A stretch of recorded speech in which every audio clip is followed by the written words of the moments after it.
یکی از بیانات نورانی امیرالمومنین سلام الله تو همین نهج البلاغه است. فرمود خدای سبحان به بعضیا مال میداد، میگه هر چی کسب کردی مال شماست. للرجال نصیب و مما اکتسبوا و للنساء نصیب و مما اکتسبن، مال حلال شماست کسب کردی. اما نسبت به ذات اقدس اله و فرمان الهی انسان مالک نیست. فرمود و آتوهم من مال الله الذی آتاکم. ما مالک هستیم اما نسبت به یکدیگر، نسبت به ذات اقدس اله مالک نیست.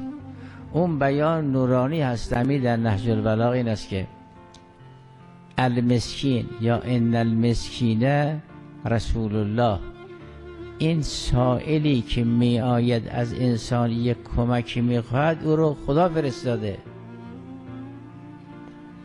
یا اینجور نیامده خدا از این طرف به کسی مال میده یا قدرت میده یا جاه میده یه حیثیتی میده، از طرف یه نیازمندی رو میفرسته در خانه او را بیازماید.